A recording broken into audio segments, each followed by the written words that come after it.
going on, Cowboys Nation? So, I don't ever post videos or nothing, but I got this long ride back to Virginia from New Jersey.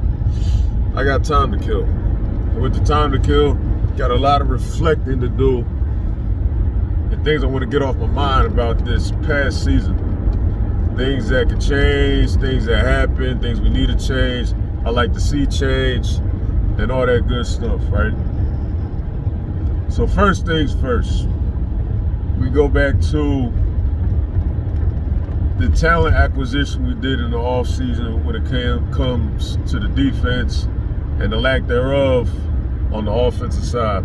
I understand the defensive side of acquisitions, what we did through the draft, especially with that playoff game against the 49ers last year, how it went, the weaknesses we had in that game when it came to stopping the run, the physicality of it, and, just making our front seven more volatile, not more volatile, making our front seven more violent at the point of attack and stopping the run. So I understand those moves, I really do. But however, the neglectfulness that the organization showed to the offensive side was a bad look. Rolling out that receiver group that we rolled out week one was a joke. Everybody knows that. Everybody can see that. Knowing that we wasn't going to have Michael Gallup to start the season, bad look. Knowing that we drafted a guy in Jalen Tolbert and thinking that a small school kid to learn all the positions and still have the confidence in him was a bad look. We could have did better. We could have drafted a more accomplished, bigger school wide receiver to come in and play a part. From all these past experiences of drafting bigger school kids, I think the statistics show that they're more prepared to step in and produce something within their first year. Now, to draft a guy and him not do not one single thing all year, that's not good. So with that being said, with Jalen Tolbert, he better come through next year and be able to put up, I'm not saying put up Pro Bowl numbers, but at least have a solid year. 30, 40 catches, 400 yards, something. Make that jump to make us believe in you and make it not look like we just wasted a draft pick when I'm sure there was a wide receiver taken after him, a couple wide receivers taken after him that did way more than him. That was a bad look by the organization with that part. Another part, let's go to the running backs. Zeke, his injury was way more serious than I believe what he said it was, what the organization said it was. Because if you look at Zeke's play before that injury in the Detroit Lions game, he was a productive back. Everybody was talking about how much they loved our two-headed monster. They was even calling him the hammer and the nail prior to the injury. After that injury, fell off like a bad bag of dope. He was not productive. He did not have a burst. He didn't have the confidence. And he was just a whole different back. And of course, Tony Pollard, like he did and as he should have done, took the reins on that and ran with it. But what the coaching staff failed was that they should have just totally made Tony the primary back. Because if I could see, the fans could see, everybody could see that Zeke did not have the same game. Come on, man, make that switch. No matter how much he's still on the roster, cool. That doesn't mean he got to get the majority of the touches. Yes, Tony was getting the majority of the touches, but it should have been 3-1, not 50-50. It should have been Tony get a minimum of 20 touches, Zeke give him a solid 12 touches. Let Zeke do the dirty work. Let him be your short yardage back, because he still produced majority of the time in short yardage situations. But Tony Pollard was your playmaker. Tony Pollard was your explosive back. Tony Pollard was your more consistent back. Go ahead and make that change. Zeke can start the game, but Interchangeable. You don't have to wait. You don't have to wait for the next 4 downs. No. Just go ahead, Zeke. Let you get these first 2 plays off. All right, Tony, you're in for the next 5 to 6 plays.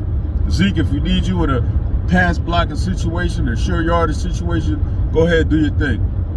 But to depend on Zeke, even giving Zeke 2 carries in a row, too much. Too much for him, too much for his knee, and he didn't have that burst and pop. You can see that should have been a change. Next would be just the overall play calling.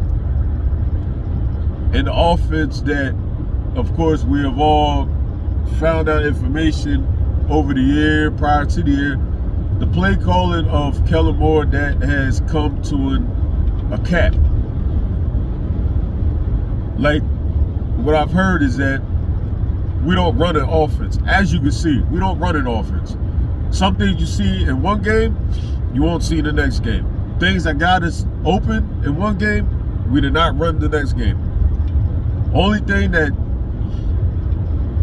Kellen Moore had ran consistently was all curls. And he's done that for a while. I remember watching the film back in the year right before we got Amari Cooper, watching the game against the Seattle Seahawks, which we lost up there in Seattle during the COVID year. I don't know how many times just in that first half I seen all curls. Yeah, it's an easy pickup if it's open. And if defenses aren't used to you running all curls. But if you do this 3-4 years in a row, come on, man. That is not going to be an easy pickup. You got to switch it up. How many times could there have been an easy check down of Zeke or Tony just coming out the backfield, checking down right in the middle of the field and getting those yards? But that's something that we didn't do. Only time you see Zeke and Tony coming out the backyard getting a pass was on the swing. And half of the times, not even half, 75% of the times, those were non-productive gains. Our offense needs an identity. You need an offense with an identity. I've never seen an offense go to the Super Bowl just saying, oh, we call plays, we don't have an offense. No, you need to hang your hat. So that's the way to a productive offense. Offense is hanging your hat on something. If you're not hanging your hat on anything, you don't have an identity, you're not going to have a bread and butter. Our only quote-unquote bread and butter was all curls. And that's not bread and butter. That's like fucking something else, a nasty-ass sandwich that nobody wants to eat. Yeah, it's cool when you first eat it, but at the 3 times in a row, you're like, all right, this sandwich ain't it. It was cool the first time you gave it to me. Nah, this got to go out the window. So that has to change. And with that being said, of course, no, none of us want Kellen Moore back because we all think that offense with him and Dak has reached the ceiling and we need something new. Obviously, we brought in Dan Quinn, totally different defense. And that elevated us. So we need the same thing with the offense. We need a different mind in there that'll bring an offensive scheme that, hey, this is what we do and we're going to work off of this. Not say, hey, we're just going to run these plays because I think somebody could get open. No. Let's have some more individual routes. Every game, there should have been individual route. We failed having Amari Cooper. We failed him. You know how many double move routes or individual routes Amari Cooper could have had in one-on-one situations or any time? Amari was a route running technician. How you not utilize that is beyond me. How do you have a route running technician running 5 to 8 yard curls on a consistent basis? That's not it. If you're going to do that, you're going to run those all curls, have Amari use his double move skills way more. You could whole bunch of times you could have ran hitch and goes, but we didn't do that. We failed Amari on that part, and I would be upset if I was Amari too. Amari's numbers could have been way more with that. The fact that CeeDee Lamb came up with these numbers he got this year, Amari could have had those numbers two or 3 times with his career with the Cowboys if we had a scheme to get our receivers open in one-on-one situations, even in zone situations. We never ran anything outside of numbers, hardly, rarely. Any type of outgoing routes. How many times have you seen Dak throw a back shoulder fade? Come on, man. How many quarterbacks have we seen throw back shoulder fades on a consistent basis? And the funny thing is, you go back and look at Dak's Mississippi State tape, he threw back shoulder fades. I can't even count on one hand how many back shoulder fades Dak Prescott threw in his Cowboys career. I want to say 0. I've never seen a back shoulder fade in the middle of the field at all. So we are failing. Well, they're failing on that part. We need to do way better. I love the acquisitions of our tight ends. Our tight ends are playmakers. I love how they get their yak yards.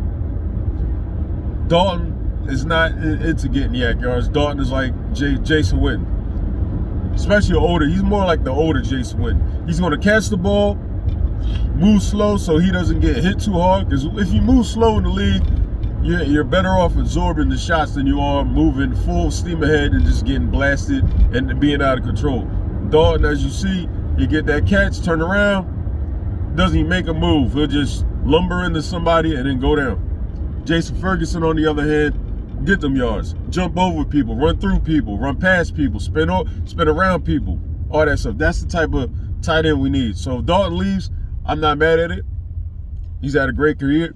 I'm sure he could be great somewhere else, being a great possession tight end and being a short enough hands to and have the smarts to be where he's supposed to be.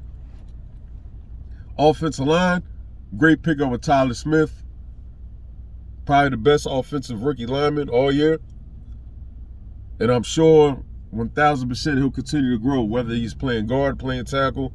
That depends on what the organization wants to do on their pickup, whether Tyron even wants to come back. But, of course, none of us are relying on Tyron to stay healthy. But if he is healthy, go ahead and put him back on the left side, see what he got, and just count the days on Tyron. That's if he comes back. So, really, our offense as a whole needs a change. We need to get our receivers open. Michael Gallup, there's no way your second wide receiver can have games with 0 yards. That is a disgrace. Especially when there's been times where Michael Gallup can show up for you. Michael Gallup showed up a couple times during the second half of the season. Whether it was on slants, that was where Michael Gallup made most of his money this season, was on slants. You could have. He's not a small body receiver. He has decent size to him. We should have worked the RPO game way more. Let Michael Gallup run those RPO slants, hit him, boom. Keep the defense honest. Because there's a whole bunch of times Michael Gallup could have ran a slant and go. He's not a slow wide receiver. I'm sure he could have ran a sluggo off RPO and gotten open, made big plays. But we didn't do it. Why? I don't know. But that's what I mean by the offense has capped itself off. You want to run plays? No. Get these wide receivers open. Make a play for them and say, hey, Mike, your number's being called. CD, your number's being called. Whoever the third wide receiver is, your number's being called. Should have took more advantage of T.Y. Hilton. But no, we didn't do any individual things for T.Y. That 30 and 30, that wasn't an individual thing for T.Y. That was just, hey, all y'all run streaks, and we're just gonna throw it to the man that has a chance. And T.Y. just so happened to have a chance because the safety turned the wrong way. That's the only reason why T.Y. came up big. We didn't make a play, we didn't run a play action, say, hey, T.Y., we're gonna get you open on this play action deep. Not one time. That was a waste. It's a whole bunch of wasted things in this offense that has to come to an end. So for this offseason, get you some more skill position players. Get you a wide receiver, get you a running back. You ain't got to spend your top pick on them, but if you do, get one of the best. There's a couple of running backs, a couple of wide receivers coming out, even tight ends. There's a couple of them coming out in this draft class that we could capitalize, get. Don't be scared. We weren't scared when we got CeeDee Lamb, so don't be scared to go get another second or even first round wide receiver. If they're the best player available at that 26 spot, snatch them up, take them, let's utilize them. Because as of right now, we don't have anything solidified beneath CeeDee Lamb. We don't have another wide receiver who's going to give us another strong 5 years. And that's scary. We need that. We need at least, with CD coming up, I'm sure he has 2 more years left. Well, after this one and the next one, before he's going to need a contract extension. Let's get another guy in there who's going to give us another 5 years added on to these 2 years. So we have 7 years for us to have at least 2 good wide receivers on the team. And let's build on that. Running back, yes, Zeke. I know that knee was hampering you way more than you said, bro. I need you, if you are going to take the pay cut, take the pay cut. Be that third and short back, be that goal line back. I'm not going to be mad at that. But it has to be a healthy pay cut. Nothing just 1, 2, 3 million off. Nah, we need to cut that contract in half and roll with it. If we get Tony back, that's a positive. Utilize Tony like he is the number one back. Number one back meaning a minimum of no less than 18 touches a game. Tony needs 18 touches or more. What I said prior to this year, the perfect distribution for our weapons will be these amount of touches per person. CD, a minimum of 8 targets a game. Get your tight ends involved. Jake Ferguson, from what he showed you, and Dalton Schultz should have been 5 catches at least. I'm not asking for nothing much. Not even 5 catches. Give them 8 targets and let the best thing happen. That keeps your defense. That keeps the defense honest. They don't know who's going to get the ball next. Tony Pollard, like I said, minimum of 18 touches.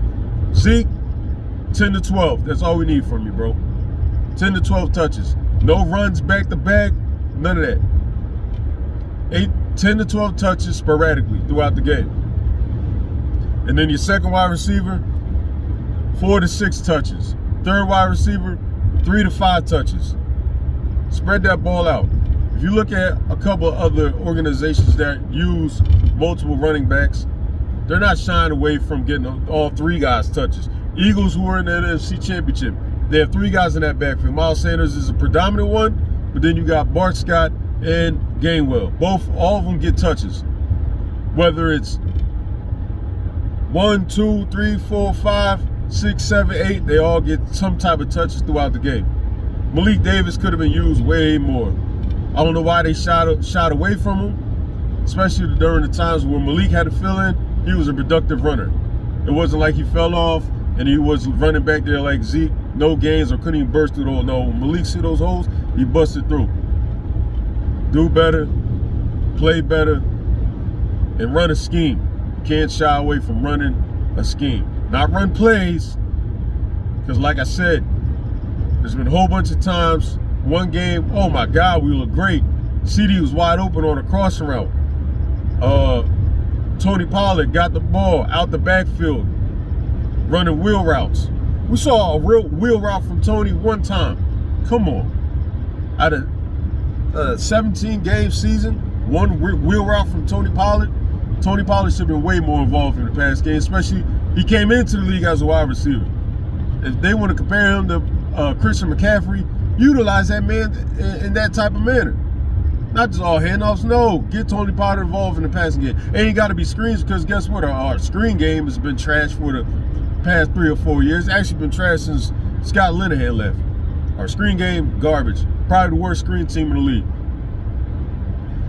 Another thing I seen ran that was productive a couple times that we did not run were even regular draw plays. Draws were working. There was 2 or 3 games we ran draws and they worked, got positive yards. Go back to it. I don't know why this coaching staff or even Kellen Moore shied away from running these plays if they were productive. These are plays, bread and butter plays you should have brought to the playoffs and ran against the 49ers. But no, we wanted to run curls, which the 49ers knew. We didn't do anything special, and that's why we got the total score, total yards, and production we got in that playoff game. It was a sad output, and I wish our offense had better game planning, better plays drawn up, better schemed up situations to catch the 49ers off guard. You look at the 49ers' last 2 drives of that game, What were they? Go back and look at them. Run, RPO pass. That's all it was. An RPO pass was all slants. On one drive, they hit about 3 or 4 slants. Same play. And ran the ball. That's all they did. And they beat us, drove us down the field, took time off the clock. We couldn't stop them. Why can't we do the same thing? If it's a copycat league, copy those styles, run with them, maximize them. That's all I'm asking for. So, until I speak again, Cowboys Nation, let's hope for better. Let's do better. Keep strong. Peace.